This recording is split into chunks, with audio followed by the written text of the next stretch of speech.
We are going live here. Thank you for listening to Bridges Live. I'm Dr. Paul Dyer.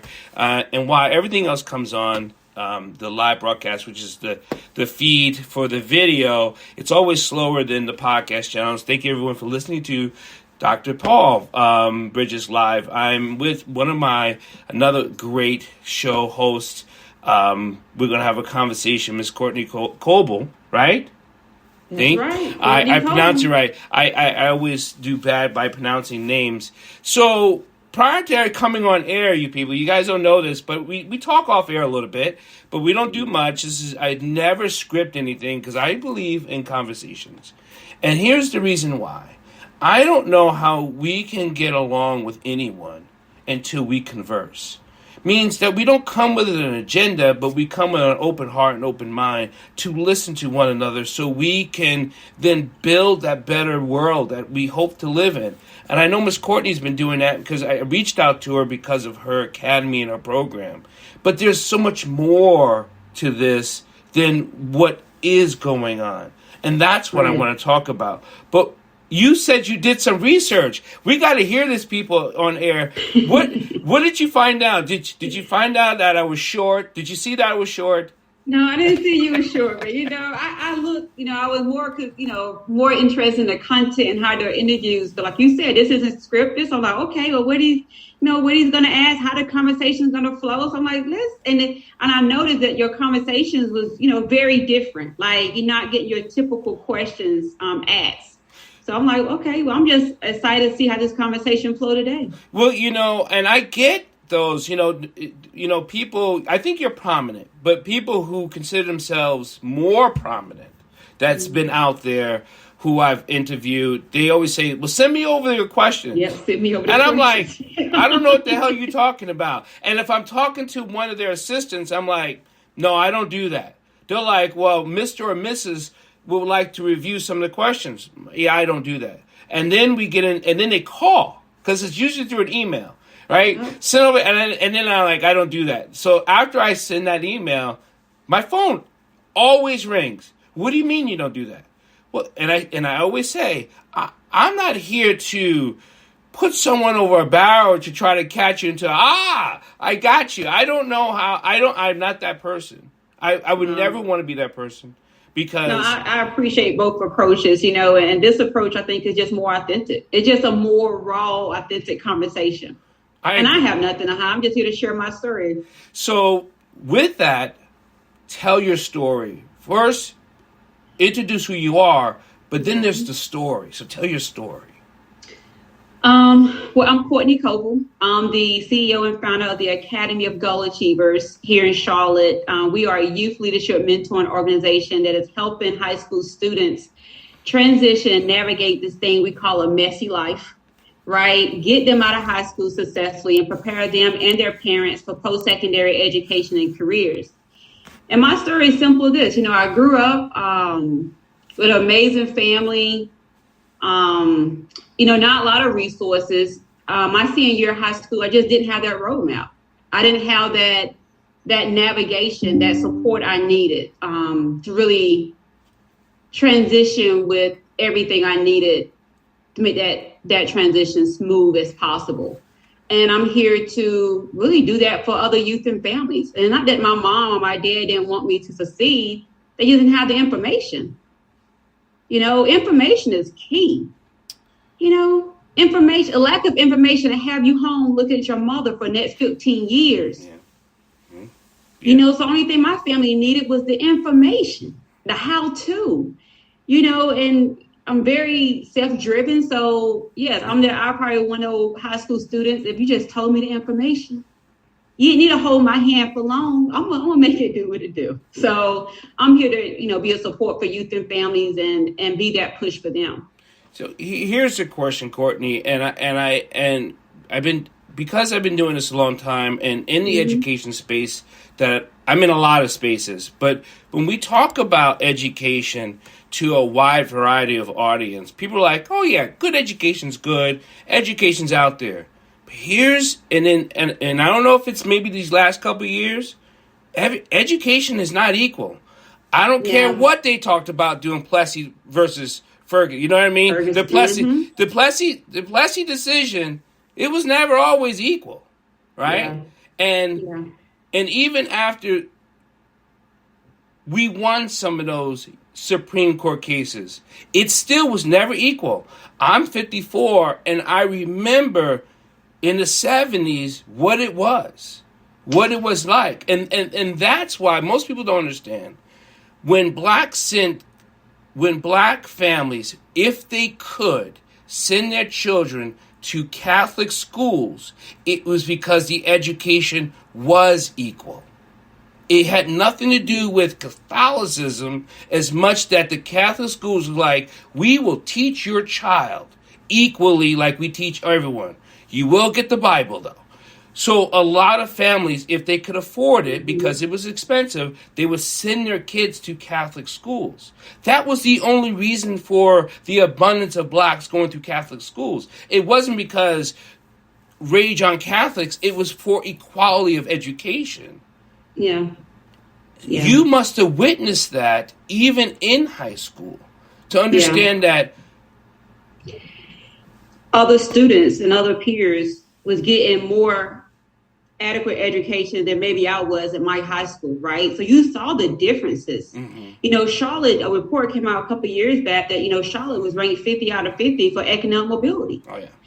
A family have less than 5% chance to come out of poverty. And I truly believe that starts with the school system. That starts where it determines the level of the quality of education you get by the zip code you're born into, and which is shameful. I've looked at education reports throughout the United States because different programs and in place, like, again, different spaces I am, we look for education report cards per state.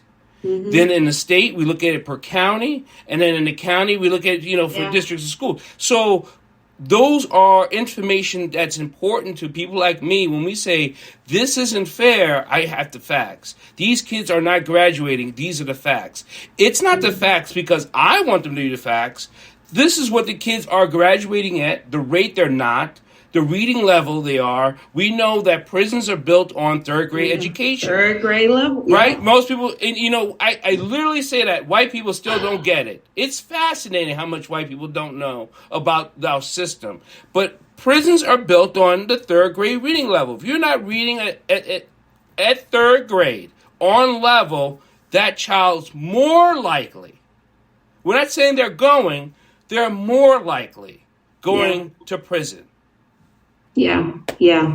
But I think that's why, I'm not an educator by trade, I like to say, right? I'm an educator supporter. There you go. I know, the task the education system has in front of them. And I stood back and realized that task they have and say, what can I do to support these young adults out when they leave the school building? Because even though they're in the school most of the day, we know most of the decisions that's going to help a young adult navigate this high school life doesn't happen in that classroom. Nope. You can be a 4.0 student and still in that jailhouse. You can be a 4.0 student still pregnant, the 2 kids at home with your mom thinking what I'm going to do for the rest of my life. It's that out of school time, too, that has a huge impact on those numbers. So I truly believe it's about developing leaders, developing students from the inside out, to have confidence in themselves to navigate this thing called life and to increase their soft skills. We all know if you don't know how to communicate and navigate different rooms with different people, you can have the quality of education you can all day, but you don't have soft skills and you don't know how to build relationships. You're not going to get as far because we already know behind the back wall on social capital. We just don't have it. How can we help you? This is still a funded issue, right? So let's talk about the academy. I'm getting ahead of myself. How did you start the academy and where is it located? Because you don't sound like you're from Cleveland. I'm just telling you now. I'm a New Yorker, but you definitely don't sound like you're from Cleveland. No, I'm not. I'm definitely not from up north. Now, I'm from, North Carolina, Anson County. Where I'm from, the town still don't even have a stoplight, right? Still don't even have a stoplight to this day. So for a rural county, parents divorced when I was in 8th grade. Mom kind of doing it all, dad there, but not really as there, right? But the academy started because, like I said, I just didn't have that support. I graduated college from Virginia State University with a bachelor's degree in psychology. I began to work right out of college, this awesome youth organization for homeless kids called The Relatives. And I was homeless. I experienced homelessness in my history growing up with my mom, separating from my dad. We stayed in a homeless youth crisis shelter in Monroe, North Carolina called Turning Point. And I remember at work one day, I'm calling my mom. I said, Mom, did we ever have a social worker with us? But these families experiencing, I know I experienced and more. Right. And I realized that, we need to be together doing this thing called life. A lot of the case management system now, is one-on-one help. It's usually a case manager and a client, right? So we don't use client. Right. We're very deliberate on our language. The Academy of Goal Achievers is called Goal Achievers with Intention, meaning words have power, right? So when I was growing up, I didn't get a lot of positive reinforcement. So I knew the power of positive words. I don't care if you got help back last year. Today you are a goal achiever. Everything was really about with intention. And I teach the science of language and how it affects the body's chemistry. It does. How the language, the words you think of, you don't even have to say, affects your bodies on a neurochemical level. Yep. And I teach the science to people like you and every educator because words are important. They're very intentional. And then people who often say, I didn't mean to say that, it has already been released into the atmosphere, right? Yeah. And it's already been released inside my body. When I call you boy, when I call you gal, right? Those words are negative effects in my body. And if we're not taught how to receive negative and positive words, it can still have a negative effect. I'll say that again, because if people have gotten positive feedback, even giving it to a person who doesn't know how to receive it has a negative effect on the child or person. So those little soft skills you're talking about, learning how to communicate, to receive, and to transcend. You're amazing. That's amazing. Yeah, definitely. And we don't use the word services. So we don't provide services, okay? Because when you think of services, you think of a handout. You think of, why do I need services? You think there's something wrong with me. Well, we took services and translate that to growth opportunities. We provide students and parents opportunity to grow, and we're all growing together. And I think language is key with that, because for us, people usually look for a leadership development program like ours for those high achiever students. We do have high achievers, but we don't have any GPA requirement, right? So we're all in this together. You're a goal achiever with a 1.2 GPA and saying, hey, we got this. We got this. Yep. And I don't care if you got the AP curriculum. We still got this because both of those students still need assistance. They still need help, and they still need a support system. And we're here for, youth and families who just willing to make that commitment and willing to show up. Now, teachers throughout the country, throughout the world, we know how about this? We know that the United States has never cared about education. I'll say that again. We know the United States have never cared about equal education. And how do we know that? Because you don't pay your teachers. You don't give them resources. You don't give them the tools. You do it on purpose to identify and to separate. That's not even debatable, right? Because if you cared about a teacher as much as you cared about an attorney, you would pay them equally, right? So when it comes to giving education, why do you think education has always been frowned upon in equality? You must have had some nights going, this just is not fair, and they do this purposely. Why do you think it is? At the end of the day, I think it's fear, right? Wow. Power structure, fear of power.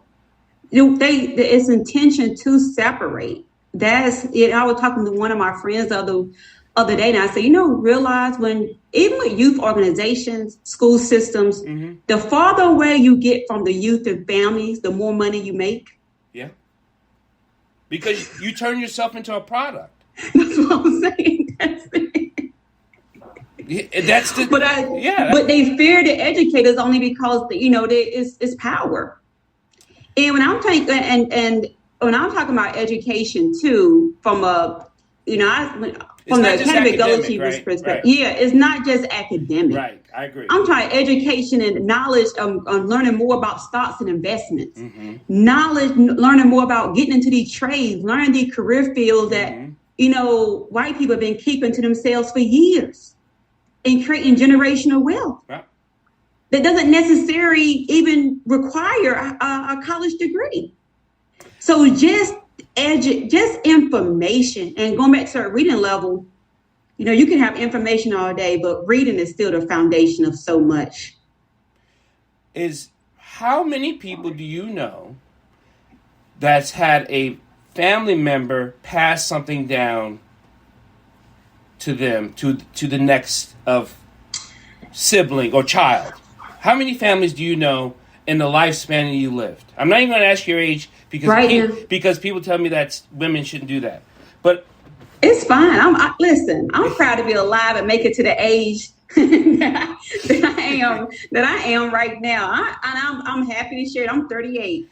So how many people do you know that's African American, that's dark skinned, that's a minority, that had something passed down saying, when I finish this school, my parents are handing me this?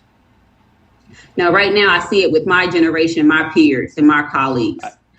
I see it right now, starting with us. Good. Right? Now I look across and look at my friends and look and see who my network are. Parents, they are already prepared. Those kids got custodial accounts already, got businesses in their names. Yes. So I'm seeing it more. I'm in a great sorority, Delta Sigma Theta Sorority Incorporated, and one of my line sisters bought a whole apartment building in downtown DC.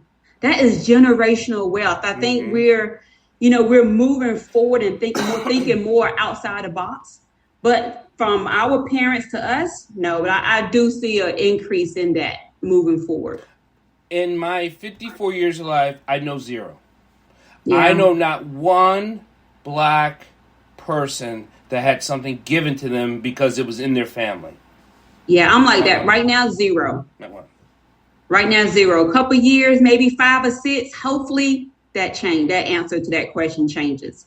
But that's what your academy is doing. Your academy is handing things off. Yeah. That's amazing. Yeah, and definitely. We know that okay, so here's not the big question. It's better to teach our own. Is that what you're saying with what you did? Or is it just not your own, but it is just kids, period? What do you mean? Clarify the question for me. Thank you, because it's unclear. So, blacks teaching blacks, there's a different type of education and teaching. Is it possible for a different ethnic group to teach as well as you can or the academy can with teaching their own? What do you think? I know it's subjective, but yeah, and I have a whole mentality around. Oh my God, I have a huge passion around HBCUs and the power that was for me to go to a historic Black college university. But I have seen. I think it takes a very special, talented person to teach. And I think that's a skill you can't teach that. I think that's you can't learn that in a DEI class? No, you can't learn it. No. I think just being in the field, you know when you see it. Yeah, you do. Just like right now, youth engagement, somebody can tell you they can train that all day. Yeah, you can break it down, but it is a science that sometimes it's like gift that you develop and tone over the years. But it is implanted in you. And I know I chair a committee with DEI and anyway, and I've been disgusted because I've been teaching emotional reaction therapy for years and training. Yep. So the thing is that DEI, diversity, equity, inclusion, you just can't say understand this, culture bias that, and you give them a 20-hour course and let them roll with it, and all of a sudden you have the other saying, "Oh, I understand you." No, the hell you don't. Yeah. Well, we do. So let me answer your question first. So yes, I understand the power of representation. Yes. Right. For example, we have a transition program where we send our students, I like to call the HBCU of trades. So here in Charlotte, I strategically partner with minorities or people of color who own vocational schools. So we have a great relationship with our local community college here too. So our students go there. But students who need that more smaller setting, handheld, making sure they start and finish, I send them to Black-led vocational school programs. Why? Because they're getting more than the education. They're getting more than the skill. Yeah. You know, when my kids walk into this dental academy here in Charlotte called Dyer Academy, and they see a Black woman, Ruby's probably 34 years of age, she had 3 locations certifying people to become dental assistants. They look at me and say, "Miss Courtney, she owns this place?" Yes, she owns the school. And she has instructors underneath her. So at that point, those kids have also gained confidence. Their power to complete that school and retention have just increased by 85%. Just walking through the door, seeing Ruby face. Not the instructor, they are owners. You say you're in a rural town. I come from a rural town. I live in Charlotte. Okay. The program is in Charlotte. The program is okay because Charlotte's not a sundown town, but it used to be. Yeah. It used to be. You may still have some sundown places in Charlotte, though. When the last time you've been to Charlotte? It's been a minute. Yeah. Charlotte's growing. It's growing. It's like little city towns all throughout, little towns, and I do have some educators down in North Carolina. I'm gonna share that because they're in North Carolina. Kelly Little, Reggie Singleton. You know what? When you start talking about that emotional, I said, "Listen, I got a part. I'm talking with Kelly tomorrow. Kelly's my big brother." You hear me? That's my. Kelly, what? You talk just like Kelly. What? What? I should call Kelly right now.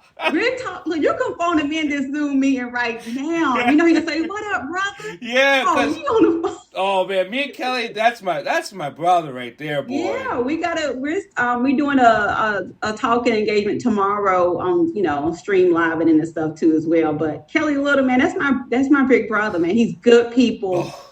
Teach me a lot. I'm gonna tell you one thing about me. I'm not like a know-it-all. I'm always growing. And I'm always looking to see what I can bring to the table too, as I eat as well. Yeah. And Kelly, one of those people that he can just feed you for days. Yeah, he can just what do you mean?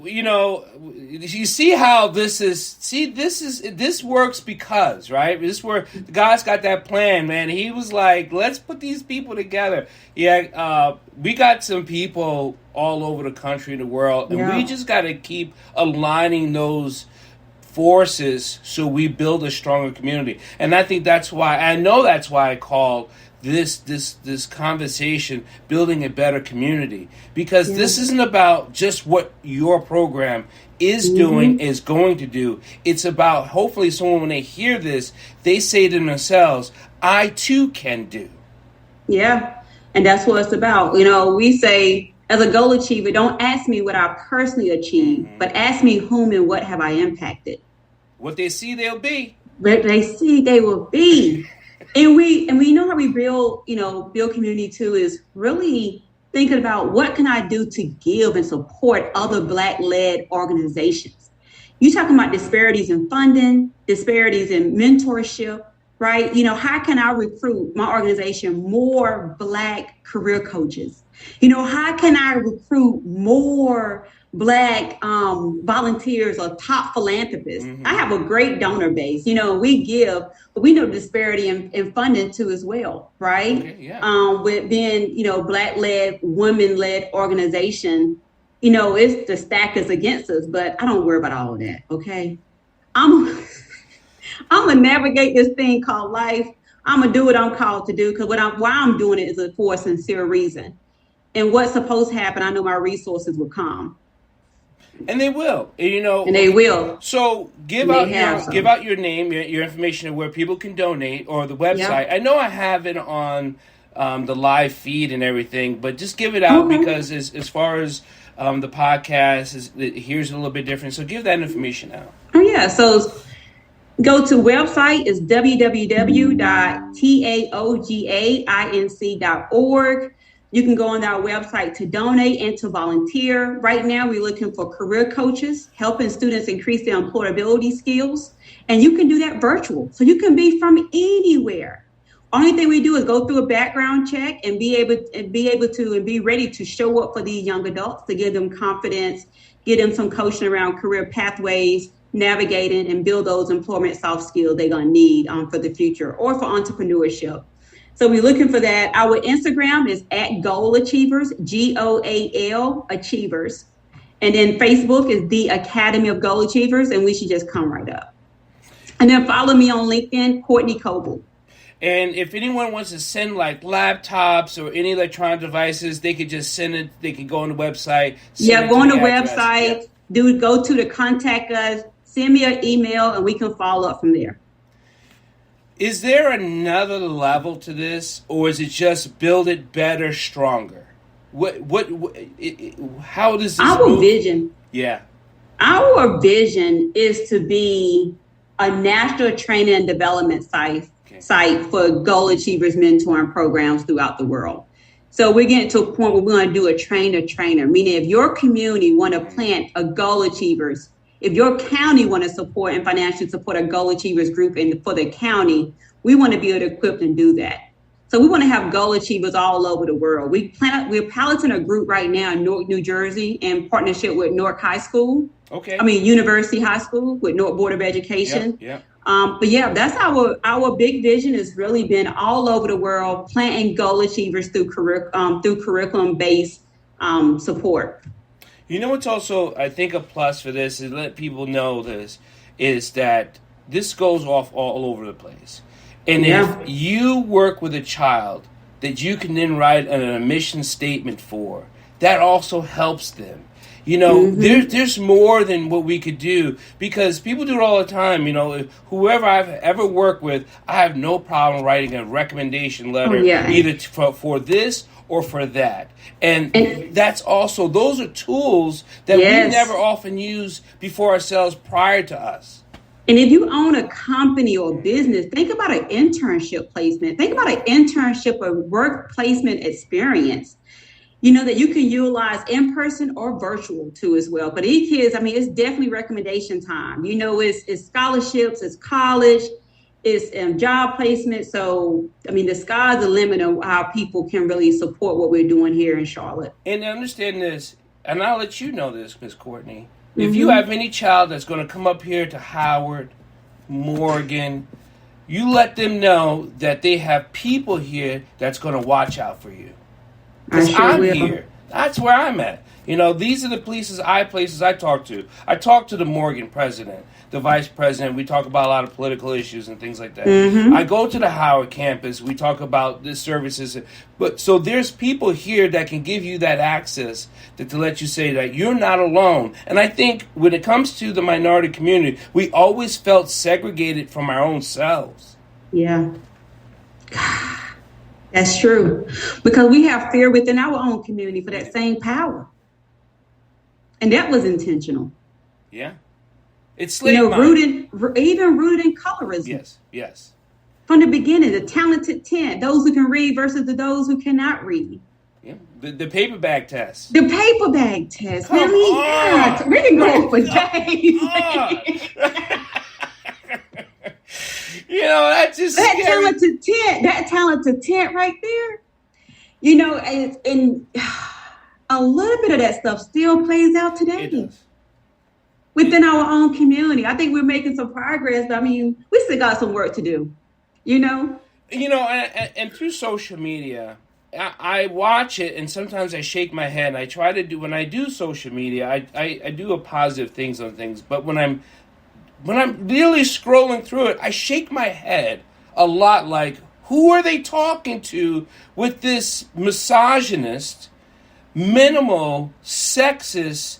This is so painfully sick of all that they're producing and what people are enjoying. It saddens me that this is where the populace is going, to this type of behavior to get information across. That's a sad way when we can be promoting positive things, whether it be body positive, mentally positive, family positive. But no, there's a lot of unhealthy stuff out there. It is. That's why, I mean, even myself, you got to control your feed. I say you can't control what other people post on social media, right? Well, you can control what you see by controlling who you follow. So you can begin to control how you feed yourself, but... Anything you want to tell us before we take off, before we get into our own private conversation and let the public go? Because we're going to keep following you and have you on to talk more about this. And we'll get other schools so we can collaborate this around the world and around the United States. But what do you like to say, Ms. Courtney? I would say let's all continue to challenge ourselves to do more, serve more, and show up more for yourself as you give out to the community. Go and support. Look up the Academy of Goal Achievers. We're doing awesome work. We need the support. The students need us to show up for them, and let's just continue to impact lives, because I'm going to do it regardless. Thank you, Ms. Courtney. God bless. If everyone has any questions, please inbox me. Inbox Ms. Courtney. If you missed anything, just send me and I'll put you in contact with her so we can continue to do better, be better, so we can be better. Yeah. That's the only way we get through this. So God bless. Be kind, be compassionate, and work on it, please. It just doesn't fall out the sky. We must act, learn, do. Okay? Thank you.